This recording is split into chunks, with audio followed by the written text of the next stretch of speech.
beloved Boss Mike Cervera.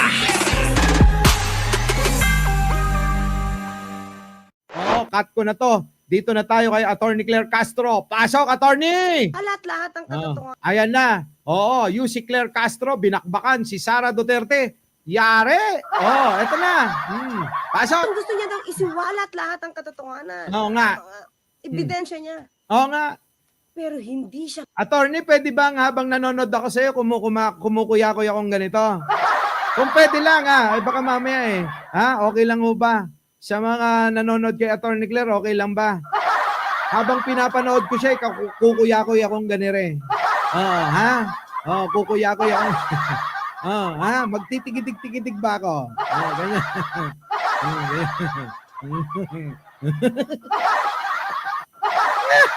Okay lang. Attorney Eto na. Gagano na. Galing. Ito na. Attorney, pasok. Pinagbigyan ng Senado.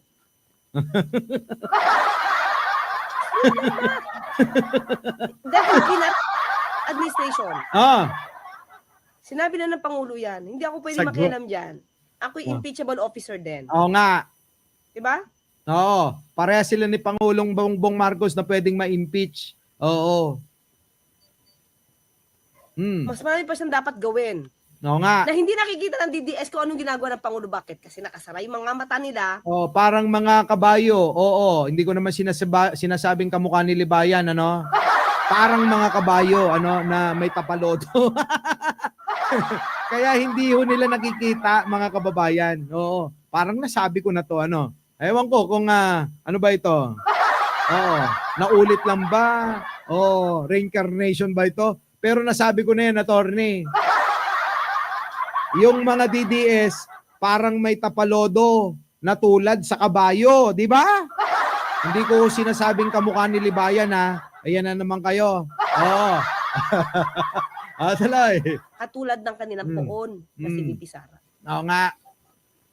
Walang nakikitang trabaho ng gobyerno, bakit ayaw alamin? Ayaw. Ito nga lang kwento tungkol sa sinabi ko, hindi alam Oo nga. Kita nyo? Paano malalaman, Attorney? Oo, yung phone nila, Bopols diba? Tapos nagko-komento, Oo negatibo pa. Oo nga. O diba? Una, mga kaklir. Sige. Tapusin natin, Tapusin ko na, tapos yung sagot ko, tapos bibigay ko ulit yung sagot. So, gumawa na naman sila ng kwento na umalis ako ng bansa na walang travel authority para doon na naman matutok yung attention na mga tao. Natuloy na naman yung lagi nilang paninira sa akin. Ang sinasabi ko nga, ang tawag dyan is political scapegoating. Sinabi niya na, Siya nagsabi na gumagawa ang kwento ang Malacanang. PCO. Siyempre, particularly ako. Ikaw yun talaga. Ikaw yun, Attorney. Dahil sinabi ko daw na umalis siya. Oo nga. Lahat ng reporter sa press briefing, alam nila yung sinabi ko. Kaya kinagulat nila itong sinabi ni VP Sara. Bobo ka raw, Sara. Yung mga press pala, alam nila, gets nila yung sinasabi ni Attorney Claire. Tapos ikaw, hindi mo magets. Eto, dito sila mahilig. Gumawa sila ng pag-uusapan, para mapansin sila. Attorney, baliktad na ngayon. Si Sara na ngayon nagpapapansin sa'yo. Iba ka na, Attorney. Kaya siguro si Libayan Libayan, naiinggit ka ba? Naiinggit ka ba kay Attorney? Galing kasi. Magaling, Kaya sorry. Kaya sana masakit kasi pag umaasa, di ba? Ito, magaling. Tuloy. Nandun sila nung sinagot ko na nasa ng whereabouts ni VP Sara, hindi nga alam kung nagtatrabaho o hindi. Oo nga. Hindi alam ng OVP spokes. Oo nga. Hindi niya alam kung nagtatrabaho ito. Oo nga. So, ngayon, ang sinagot ko, anong reaksyon patungkol sa whereabouts? Sabi ko, Maliwanag sa briefing na pinakita ko sa inyo kagabi. Oo nga. Wala tayong alam Mm. kung ano mang impormasyon patungkol dyan. Oo. Lalo tinawagan natin ang Office of the Executive President, Executive Secretary. Mm. Ang kanyang travel authority lang ay July 5 to July 28. Mm. Papuntang Netherlands at saka Oh. South Korea. O tapos meron pala ibang balak. Kita nyo mga kababayan ko, ito yung sinasabi ko kanina. Si Buday, mga kababayan, nilalabas yung kwarta. Ha? Dinadala sa ibang bansa para gastusin. Si Pangulong Bongbong Marcos, bumiyahe para kunin yung mga pera ng taga-ibang bansa. Di ba magkaiba? Tapos sasabihin ng mga DDS, ang galing-galing talaga ni Buday. Lang yan, Buday yan. Ano naging magaling yun? Ha? Tapos siya pa may gana, mga kababayan. Ha? Nag-travel na, naggastas na, naglustay na. Tapos si Buday pag-uwi, siya pa yung may gana magtanong, Bongbong Marcos, anong ginagawa mo? Ay, nako. Grabe na! Oh, tuloy. At pinakita ko mga clear na siya mismo nagsabi, Hmm. kung di ako nagkakamali, baka June 29 to or June 30, basta within that period, yung naka-orange siya. Naka-orange siya na, Oh. hindi ako tayo nagkakamali, naka-orange siya. Oh. Na Filipiniana. Hmm. Siya nagsabi Na? na confirmed ang pagpunta niya sa Kuwait. Kuwait ng Oh. August 8. Narinig ko rin yun. Hmm. Pinakita ko sa inyo yun, yung Manila Bulletin na Oo balita. nga. Hmm. Siya nag-confirm. Oo nga. Kaya tinanong sa atin yun ng agenda weekend noong August 2. Ah. Ano po masasabi nyo? Dahil aalis ulit ang, ang Vice President sa August 8. Ah. Saan galing yung August 8, mga kaklir? Sa kanya. Oo nga. Saan ang galing na aalis siya papuntang South Korea, Kuwait. Kuwait ng August 8? Sa kanya! Oo, sa kanya yan! Pero tayo, sinabi ko, wala tayong impormasyon. Dahil Correct. walang pang tawag ito, request for the travel authority. Oo, kasi dapat malalaman nila yon na legit na yon na pag-alis, mga kababayan, kasi nga ho, dapat kukuha ho ng travel authority. Ay, nabanggit ko na rin ho yata kagabi. Ano? Lahat ho ng mga opisyales ng gobyerno, lahat ho ng kawani ng gobyerno, dapat kumuha ng travel authority. Yan ho ang kaibahan natin. Ngayon, alam nyo na kung bakit ayaw ko sa gobyerno. Kasi maapektuhan yung nagpapasaya sa akin na laging nasa ibang bansa. Oh. So ngayon, sana wag na kayong magtanong kung bakit ayoko sa gobyerno, ha? Oo, hindi na natin kailangan yan. Oo, masaya na tayo. Siya yung sapat-sapat lang ba? 'Di ba? Makakain tayo ng 2 beses sa isang araw at makainom ng Starbucks sa loob ng 1 buwan. 'Di ba? At makapunta sa ibang bansa ng 1 beses sa 1 taon. Okay na 'yon. 'Di ba? Tuloy. Pangalawa, mga kaklit. Common sense eh. Dapat ginagamit yan bago siya sumagot eh. Gamitin yung common sense. Wala nga, bobo nga eh. Walang common sense eh. Sa totoo lang, attorney. Oo. Sa totoo lang mas maganda ka kay Buday. Oo, nagparitoke lang yan. Kung hindi nagparitoke yan, nako, oo. Attorney, ibang-ibang klase yung ganda mo. Tuloy. Dapat si VP Sara mas gamitin madalas ang common sense. Correct. Paano kung Oy. Ang sakit naman nun. Oy, Sara, gamitin mo raw madalas, sigu-segundo yung common sense mo. Sigu-segundo hindi minu-minuto, hindi. Kasi kapag minu-minuto, napapariwara ka eh. Nasisira ka sa mga sinasabi mo eh. Di ba? Eto na. sasabihin na umalis siya ng walang travel authority? Vice-presidente siya. Correct.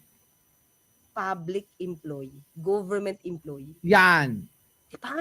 Yung mukha ba na yan, hindi makikilala sa immigration kung lalabas? Correct. Yun na nga. Oo, yan, mga kababayan ko. Di ba? Tuloy. So, Na-topic na natin to kagabi yung portion na to. Sige, pakinggan nyo na lang. paano kung sasabihin na umalis ka nang wala kang travel authority, vice-presidente ka? Correct. Required. Oo nga. Kahit personal trip yan, required na may travel authority. Correct. Kahit So, personal. sana kung vice-presidente, Oo, ganun yon. Kahit personal yan mga kababayan, required na kumuha ka ng travel authority mo, Buday. Oo. Mga kababayan, minsan sa immigration, kahit mga pulis, kahit mga kahit opisyal, hahanapan ka talaga eh. Kailangan may travel authority ka. Sino nakasubok? Tinatanong ka, 'di ba, ng immigration officer. Tatanungin ka, ako madalas napagkakamalan ho ako kasi na mayor at congressman. Sir, congressman po ba kayo? Sir, mayor po ba kayo? Sir, politiko po ba kayo? Yun ho lagi yung tanong sa akin. Bakit po? Siyempre ako nagtataka. Bakit po? May travel authority po ba kayo? Sabi ko, hindi ho ako mayor, hindi po ako congressman. Ang pangarap ko maging senador, papalitan ko si Bato. O kaya papalitan ko si Robin. Yun yung pangarap ko. Hindi yung congressman, hindi yung mayor. Di ba? Mga kababayan ko? Wala, tinatanong ka. Kayo, alam nyo yan. Tatanungin kayo kung kung kayo ay government official. Kung kayo ay government employee. Tinatanong ho yan. Tuloy. Yung tapang ng loob, ang lakas ng loob na sabihin na sinabi ko, Na? di ba? Na gumagawa ako ng kwento nung sinabi ko Na? na nagpunta siya, past tense nagpunta siya sa Kuwait nang walang travel authority. So, sinong gumagawa ng kwento? Di ba siya? Siya. Pangalawa. Correct yun. Siya talaga. Magaling gumawa ng kwento yan si Buday. Gumawa nga ng kwento yan, attorney. Sabi niya, magpisang kayo ni Castro. Paulit-ulit yan eh. Diba? Ginagamit pa ng mga DDS. Magpinsan daw kayo ni Castro. Yung natalo. Diba? Ngayon. Ilang beses mo nang itinama. Ilang beses na ring tinama ni Franz Castro. Pinipilit niya eh. Ang pangatlong tanong. Nag-apply ka na ba? Or nag-request ka na ba for travel authority? Ayun! Nag-apply ka na ba? Baka feeling mo parang si Mike Cervera. Si Mike Cervera hindi kailangan ng travel authority dahil hindi pa naman siya senador o vice presidente. At hindi kawani ng gobyerno. Hindi kawani ng gobyerno. Okay? Nag-request ka na ba? Sino nag-request? Sino ang nagproseso para magkaroon ka ng travel authority kung nag-request ka man? Diba? Pupunta ka ba ng Kuwait? Ano pa? Ano pa? Maliban sa Kuwait, may pupuntahan ka pa bang iba? Baka mag-around the world siya. Uubusin niya yung 3 taon pang natitira. Hindi magtatrabaho kasi masama ang loob sa mga Pilipino. Bakit ho kanyo masama ang loob niyan sa mga Pilipino? Kasi hindi nag-people power para sa kanya at para kay Sulaika. Ganun ho yun mga kababayan. Di ba? Kaya galit sa atin yan dahil hindi kayo nag-people power. Dahil sa amin ni Sulaika.